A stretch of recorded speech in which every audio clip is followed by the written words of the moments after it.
Hello everyone. आप सबका स्वागत है मेरे यूट्यूब चैनल में। आज से मैं आपको इस चैनल में पूरी मैकेनिकल इंजीनियरिंग पढ़ाऊंगा और इसकी शुरुआत हम मैकेनिक्स ऑफ रिजिड बॉडीज से करेंगे। ये जो सब्जेक्ट है मैकेनिक्स ऑफ रिजिड बॉडीज, ये आपके कॉलेज के सिलेबस में इंजीनियरिंग मैकेनिक्स के नाम से हो सकता है। ठीक है, तो हमारी पढ़ाई शुरू करने से पहले, सब्जेक्ट में आने से पहले, मैं आपको सबसे पहले एक फ्लो दे देता हूं कि किस हिसाब से मैं इस सब्जेक्ट को पढ़ाऊंगा। ठीक है, तो हम इसकी शुरुआत करेंगे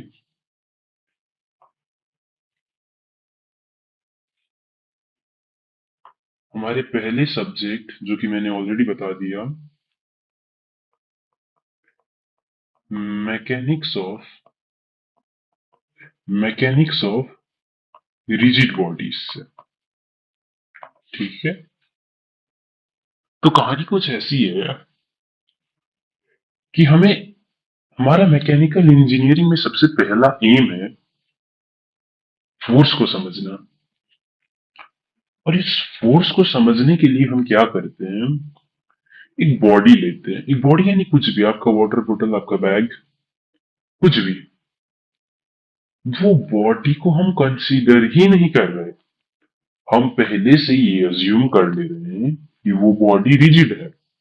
ठीक है, तो जब बॉडी को हम रिजिड मानेंगे तो बॉडी के इंटरनल पैरामीटर्स की बात ही नहीं करेंगे, हम केवल और केवल फोर्स की बात ही करेंगे, एक्सटर्नल थिंग्स की बात करेंगे।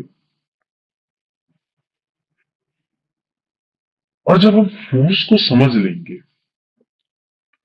तब हम बॉडी पे आएंगे। अब हम बॉडी के इंटरनल फीचर्स, इंटरनल पैरामीटर्स को समझेंगे कि एक बॉडी पे जब फोर्स लगा, अभी मैं केवल फोर्स फोर्स बता रहा हूँ, सब्जेक्ट वैसे बहुत डीप है, हम अंदर बहुत सारी चीजों की बात करेंगे, मैं आपको बस बेसिक ओवरव्यू दे रहा हूँ। जब हम ये फोर्स को समझ लेंगे तो हम ये समझेंगे आगे बढ़ के कि वो फोर्स लगने पे बॉडी पे क्या असर हुआ।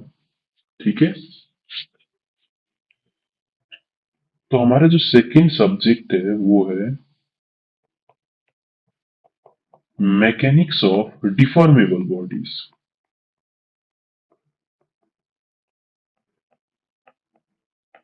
देखिए, आप मैकेनिकल इंजीनियरिंग की अभी शुरुआत कर रहे हैं तो आपको कुछ कुछ चीजें समझ में नहीं आएंगी, अभी ये हो सकता है, मैं मान रहा हूं।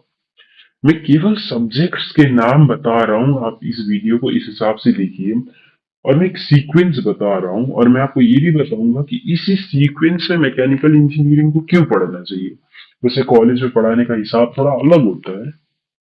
ठीक है, मैं वही सिलेबस पढ़ाऊंगा जो इंडिया की हर यूनिवर्सिटी में जहां से सवाल आते हैं, मैं वही सब्जेक्ट पढ़ाऊंगा।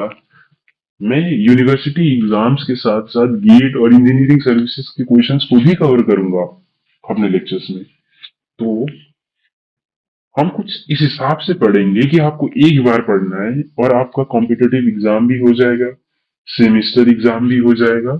ठीक है, तो हम इस हिसाब से पढ़ाई करेंगे।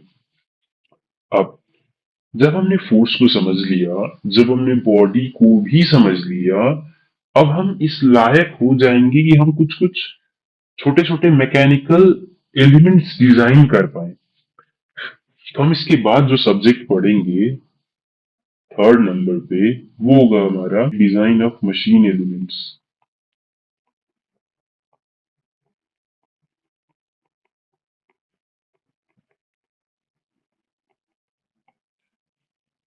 और जब हम डिजाइन ऑफ मशीन एलिमेंट्स पढ़ लेंगे तो हम इसके बाद पढ़ेंगे फ्लूइड मैकेनिक्स,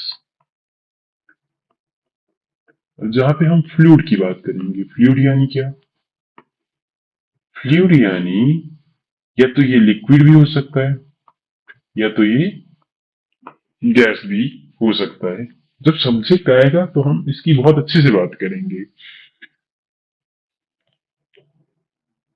जब फ्लूइड मैकेनिक्स कंप्लीट कर लेंगे हम लोग, तो हम आगे बढ़ेंगे और मैकेनिक्स का इन चारों सब्जेक्ट को पढ़ने के बाद केवल एक ही सब्जेक्ट बचता है।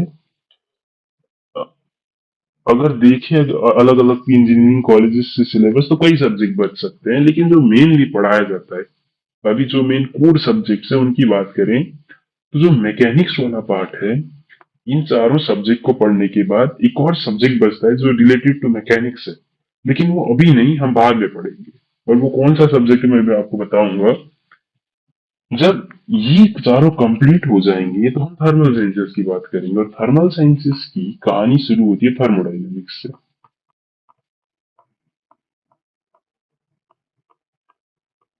आप लोग साइंस पढ़ के आए 11th 12th में, तो आप लोगों को थर्मोडाइनमिक्स का थोड़ा ज्ञान होगा।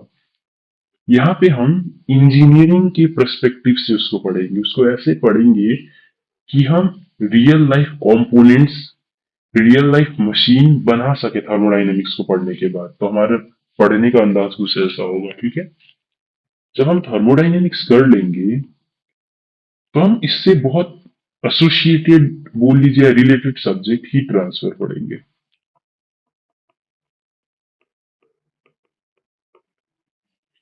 और जब हम हीट ट्रांसफर पढ़ लेंगे, तो हम आएंगे एप्लीकेशन ऑफ थर्मोडाइनमिक्स पे।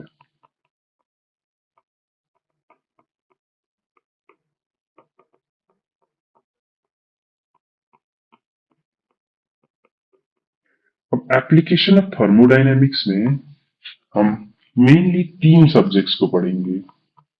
पहला है हमारा आईसी इंजन,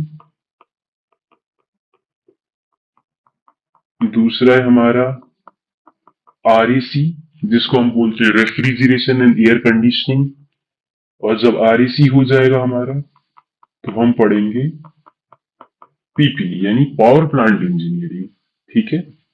तो आप समझिए कहानी कुछ ऐसी है, आपने फोर्स को समझा, वो फोर्स लगने पे बॉडी कैसे बिहेव करती है ये भी समझा, आपने कुछ मैकेनिकल एलिमेंट्स भी बना लिए। मैकेनिकल एलिमेंट्स यानी क्या, जैसे ब्रेक बना लिया आपने, अपने क्लच बना लिया, अपने शाफ्ट बना लिया, आपने थ्रेडेड जोन को समझ लिया, आपने वेल्डेड जोन को समझ लिया, ऐसे मशीन एलिमेंट्स को आपने समझ लिया, आपने फ्लूइड की बात समझ ली, आपने हीट को भी समझ लिया, थर्मल साइंसेस को भी आपने समझ लिया। अब जो कहानी आती है, वो आती है मटेरियल को समझने की। तो जो हमारा एथ सब्जेक्ट होगा इस सीरीज में, वो होगा मटेरियल साइंस। मैं यहाँ के बाद यहाँ लिख रहा हूँ, ठीक है, तो इधर लिखिएगा।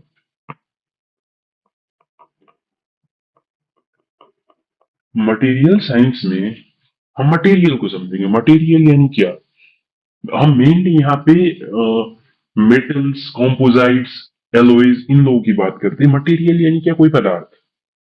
हम मैकेनिकल में यूज होने वाले अलग अलग मटेरियल को समझेंगे, सब्सटेंसेस को समझेंगे मटेरियल साइंस में, ठीक है। और बहुत गहरी बात करेंगे, ऐसा नहीं कि हम शैलो लेवल पे बात करेंगे, हम बहुत गहरी लेवल पे बात करेंगे।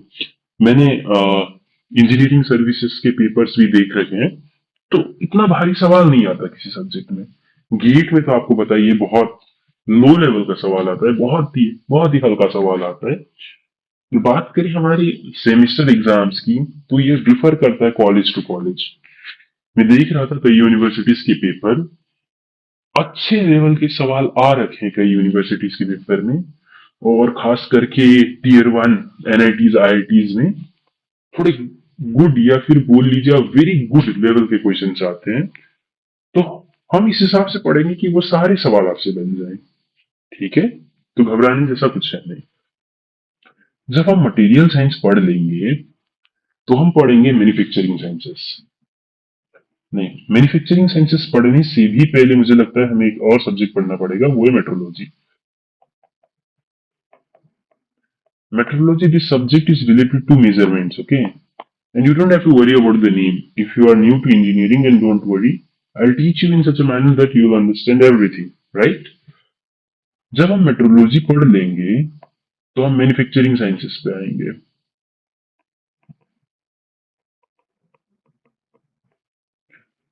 और मैन्युफैक्चरिंग एक बहुत बड़ा सब्जेक्ट है। और मैन्युफैक्चरिंग के अंडर हम क्या क्या पढ़ेंगे? हम मैन्युफैक्चरिंग की शुरुआत करेंगे कास्टिंग से। कास्टिंग के बाद हम पढ़ेंगे फॉर्मिंग। फॉर्मिंग के बाद हम समझेंगे वेल्डिंग को। ठीक है। और जब ये तीनों चीजें पढ़ लेंगे हम, तो इसके बाद हमारा मैन्युफैक्चरिंग साइंसेस की जो हम एंड करेंगे, अंत करेंगे, वो करेंगे थ्योरी ऑफ मेटल कटिंग से।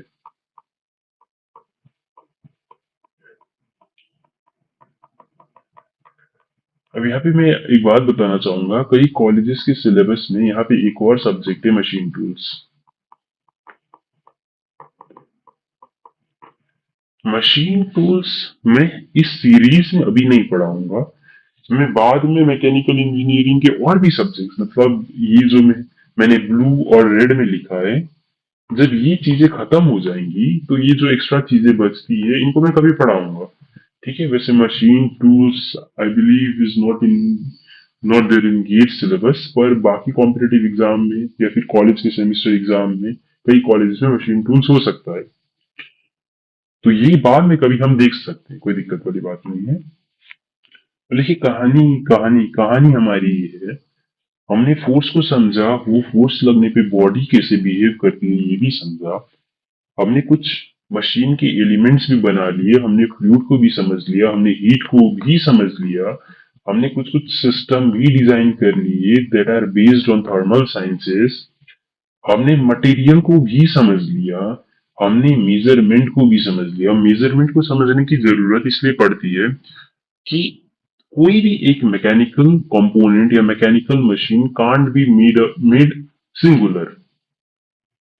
मैं अपनी लाइन को अगर मॉडिफाई करूं या शार्प करूं तो मैं ये कहना चाह रहा हूं, कोई एक मशीन है, जैसे मशीन, आप अगर न्यू है इंजीनियरिंग में तो आपको इतना मैकेनिकल मशीन का आइडिया नहीं होगा, तो एक बेसिक मैकेनिकल मशीन जिसका सबको आइडिया, वो ले लेते हैं गाड़ी।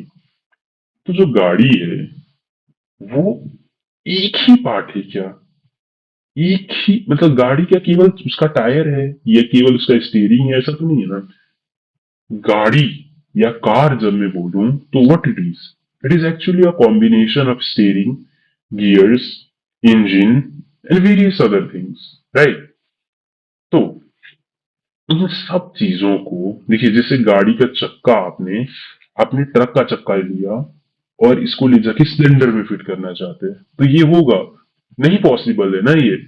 तो मेट्रोलॉजी में हम मेजरमेंट्स को समझेंगे, और ये मेजरमेंट्स की जो जरूरत पड़ती है वो पार्ट डिजाइन या असेंबली में मेनली पड़ती है। ठीक है। तो हमने मटेरियल को समझ लिया, हमने मेजरमेंट को समझ लिया, हमने मैन्युफैक्चरिंग साइंसेस को समझ लिया, जहां हमने प्राइमरी मैन्युफैक्चरिंग, सेकेंडरी मैन्युफैक्चरिंग, ये क्या होता है मैं बाद में बताऊंगा आपको। ठीक है। प्राइमरी सेकेंडरी मैन्युफैक्चरिंग, जब मैन्युफैक्चरिंग में आएंगे तब मैं आपको बताऊंगा। हमने बेसिकली कुछ और चीजें बनाना सीख लिया, कुछ और चीजें बनाना सीख लिया from the very scratch. Manufacturing sciences में हम बहुत स्क्रैच से चीजों को बनाना सीखते हैं। ठीक है। और उन चीजों को बनाने के लिए कुछ टूल्स की जरूरत पड़ती है, और उस टूल्स के बारे में हम यहाँ पे स्टडी करेंगे। और उन टूल्स की स्टडी हम यहाँ पे भी करेंगे मशीन टूल्स में, जो कि मैं आपको बाद में पढ़ूंगा, क्योंकि इतना इंपॉर्टेंट सब्जेक्ट नहीं, बेसिक सब्जेक्ट है।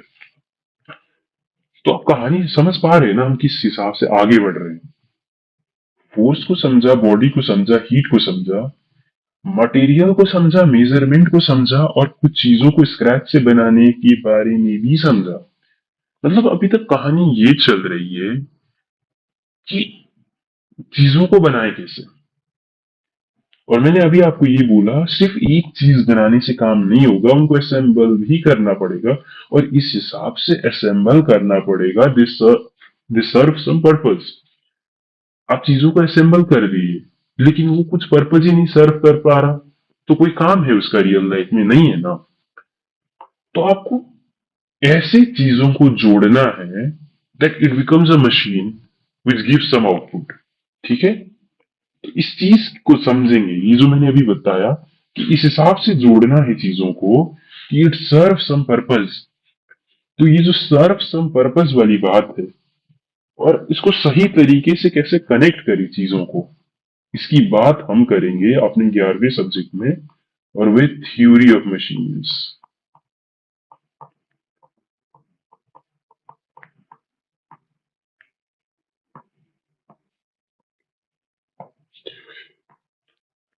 अब जब हम थ्योरी ऑफ मशीन्स को समझ लेंगे तो देखिए कहानी कुछ ऐसी हुई, हमने चीजों को बनाना समझा और कुछ चीजों को बना भी लिया।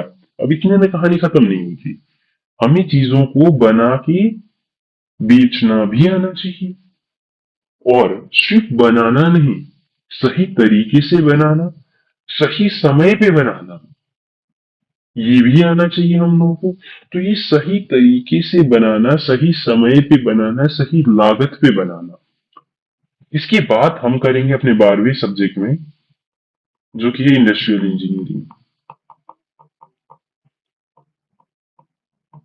देखिए मेन जो कोर सब्जेक्ट्स मैकेनिकल में वो यही है।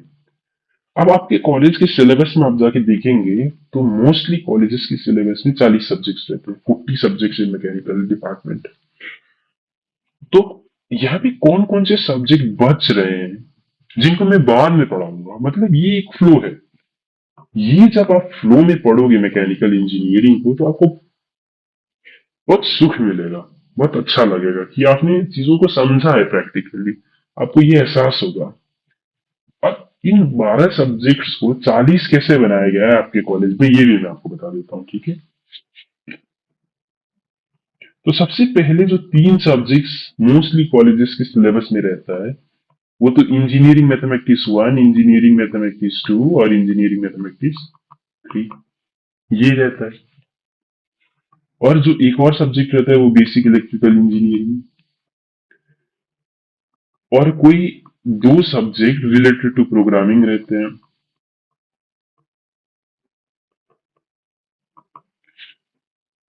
तो 6, 12, 18 तो हो गए। और कौन से सब्जेक्ट्स रहते हैं, अब देखिए, ये जो इंडस्ट्रियल इंजीनियरिंग है, मैं यहाँ कंप्लीट इंडस्ट्रियल इंजीनियरिंग की बात कर रहा हूँ, मैं आपको इसमें सब कुछ पढ़ाऊंगा। अब इस सब्जेक्ट को इंजीनियरिंग कॉलेज में थोड़ा तोड़ के पढ़ाया जाता है। जैसे एक का नाम तो इंडस्ट्रियल इंजीनियरिंग रख देंगे, दूसरे का नाम रख देंगे ऑपरेशंस रिसर्च, तीसरे का नाम कई कॉलेज में इंजीनियरिंग इकोनॉमिक्स रख देंगे, और चौथे सब्जेक्ट का नाम कई कॉलेज में प्रोडक्शन एंड ऑपरेशंस मैनेजमेंट रख देंगे। तो यही सब्जेक्ट के अंदर 4 सब्जेक्ट हैं, 1, 2, 3 और ये 4, ठीक है। तो ये हो गया इंजीनियरिंग कॉलेजेस की बात। अब इसमें और कौन कौन से सब्जेक्ट्स रहते हैं, इंजीनियरिंग कॉलेजेस में, अलग अलग कॉलेजेस में कई सब्जेक्ट रहता है related to vibration also.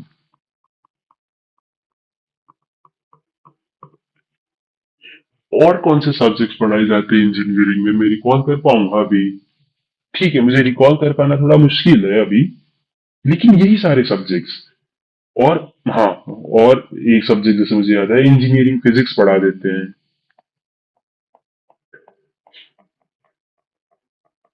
Engineering chemistry भी पढ़ा देते हैं, और फिर लिटरेचर भी पढ़ा देते हैं। मैं सिंपल इंग्लिश लिख देता हूँ, ठीक है। इंग्लिश का भी एक सब्जेक्ट रहता है, उसके बाद इन्वायरमेंटल स्टडीज भी पढ़ाते हैं। यही सारे सब्जेक्ट्स, इन्हीं सारे सब्जेक्ट्स को मिला जुला के टोटल टोटल 40 सब्जेक्ट बनाया जाता है इंजीनियरिंग, मैकेनिकल इंजीनियरिंग में। लेकिन जो मेन सब्जेक्ट्स हैं वो ये हैं, ये आपको आना ही आना चाहिए, और यही सारे सब्जेक्ट से मेनली इंटरव्यू में क्वेश्चंस भी आते हैं। तो हम लोग मेनली इन सब्जेक्ट्स को कवर करेंगे, और जब ये सारे सब्जेक्ट्स हमारे कवर हो जाएंगे तो मैं आपको कुछ और सब्जेक्ट्स पे पढ़ाऊंगा यूट्यूब में। जैसे मैं इंजीनियरिंग मैथमेटिक्स पढ़ाऊंगा, और मैं कुछ इंपॉर्टेंट लैब्स भी, जैसे ऑटो कैड का लैब होता है कॉलेज में, सॉलिड वर्क सिखाया जाता है। तो ये सारी सब्जेक्ट्स, और फर्स्ट ईयर में मोस्ट प्रोबेबली ऑलमोस्ट सारे ही कॉलेज में इंजीनियरिंग ड्राइंग भी है। तो जब हम ये सब पढ़ लेंगे, शायद उस टाइम तक मैं कुछ सेटअप भी बना पाऊँ अपना अच्छा, तो एक अच्छा खासा सेटअप बना लूंगा मैं अगर, तो मैं इंजीनियरिंग ड्राइंग भी आपको पढ़ा दूंगा, ठीक है। लेकिन मेन जो बात है, जो आपको समझनी है, जो आपका मैकेनिकल इंजीनियरिंग में प्राइम फोकस रहना चाहिए, वो इन सब्जेक्ट्स पे रहना चाहिए। और इन्हीं सब्जेक्ट्स की बात हम स्टार्टिंग में करेंगे, ठीक है। अब नेक्स्ट लेक्चर से हम मैकेनिक्स ऑफ रिजिड बॉडीज यानी इंजीनियरिंग मैकेनिक्स की बात शुरू करेंगे, ठीक है। Thank you so much. Hope you like this lecture. We'll meet you in lecture number 2, and that will be the introduction to mechanics of rigid bodies. Thank you all. Bye bye.